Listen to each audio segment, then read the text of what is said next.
Because we all actually think that there needs to be moral code, and we all think that we have the right to decide what moral code is for ourselves.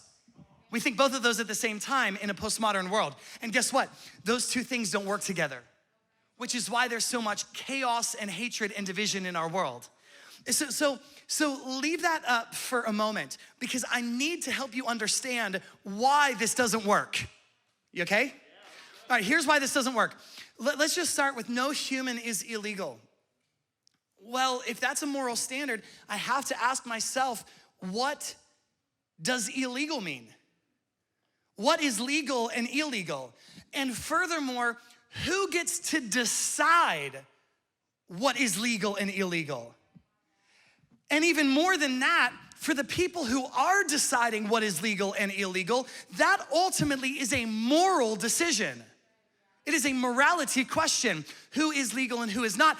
And how do they decide what the moral standard is that governs their decision about what legal and illegal isn't? Second is love is love. Well, the problem with that statement is, who determines what love is? Who defines love?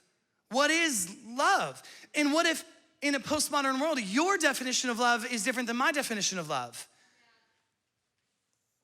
But here's where the real problem is.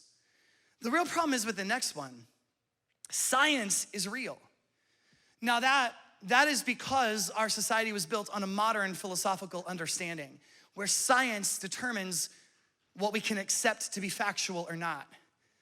But here's the problem, is that we've believed a lie.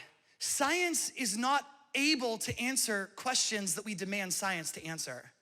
See, because science at its very core level is simply a means of experimenting.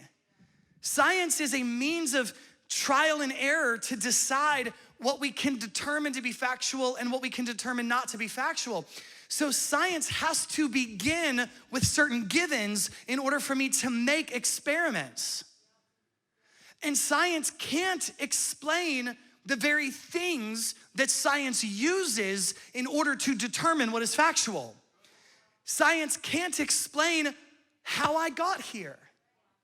It can run experiments on how my liver works and come to some really good conclusions about my liver that are helpful, yet still incomplete. Any good scientist would tell you that. Any scientist who says we've got it all figured out is not actually a scientist. They are a religious figure. Some of you didn't get that, but that's all right. But we don't have it figured out. But it can't explain how the liver came to exist. All that science can do is look back in history and try to come up with a theory through testing and measurement to determine an idea or a guess, or they use the word theory, about how we all came to be. And science has to start with concrete substances and then test them in order to determine fact. But I can't explain how the concrete substance got here, but I'll try to guess. And the best that science can give me, are you all still with me? The best that science can give me, because science can't accept the existence of a higher power. Why? Because science can't prove its existence. So science can't accept it as factual because it can't prove it through ration and human intellect. All right? So I have to eliminate God as a possibility, and I have to try and figure out how I came to exist. And the best that science can give me is that over the course of billions of years, there were a whole bunch of chemical reactions that happened by chance. And through all of these chance chemical reactions, eventually, over the course of time, fully developed human beings came into existence. That's the best that science can give me. That's how I came to be. It's an accident. And the problem with that is that every single one of us, no matter what religion or race or background you have, you know instinctively that you were meant to have meaning. You were meant to have a meaning. And science can't answer that question for you. Go ahead and put that up on the screen. Science can't answer the very fundamental questions that I'm asking because it can't give me a sense of meaning that satisfies the craving of my nature. Right? So then science says, well, I can't answer that fully, but everything in nature ultimately has a certain meaning. And science tries to answer the question by observing species, and this observation of the species comes to the conclusion that the primary function of every species is simply just to survive and procreate. Survive and procreate. That's all science can give us. And there's this phrase that you learned in 10th grade biology that helps us to understand what science says about our purpose in life. And it's this phrase, survival of the fittest. Everyone knew it. Survival of the fittest, because science will tell you that it is the strongest ones who survive. It's the ones who dominate other people that survive. And the ones who procreate the best are the ones who survive. And so your meaning in life is to win and to survive and to procreate. And so love isn't the meaning. Love is just this emotion that we developed to drive us towards our true meaning, which is procreation. So really, it's all about sex and survival. And that's what Freud said. Right? I mean, this is what science gives us as the answer, right? This is what it's about. But go back to the we believe. Well, now none of that works anymore.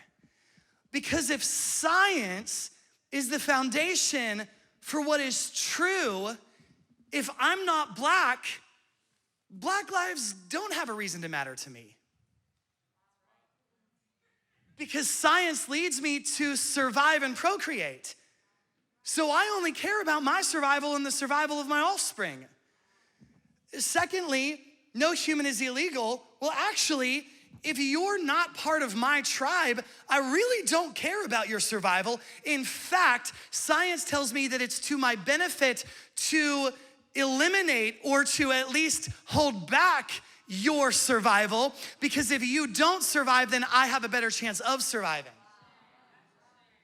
So if science is the measure, black lives don't matter unless you're black. Every human that's not like me, I don't care if they're legal or not. And love isn't really the point. Sex is the point, but love is not the point. Science is real. I don't really know what to do with water is life. But no, but we need clean water to survive, right? So there you go. All right. So are you still with me? So the postmodern moral code doesn't hold water. And the postmodern moral code is a straw man's argument. It doesn't work. And now I know that there are people who are like, come on, dude, you're like way overthinking this. What that really means, what all of that moral code really means is that everybody matters. And I would say that's pretty much probably what that means. Maybe on the surface, that's not what it's saying, but that's what they meant. Everybody matters, everybody has value, and we should respect everybody. To that I would say, why? Why does everyone matter? Science doesn't tell me that everybody matters. Science tells me I matter, and my offspring matter if they're strong.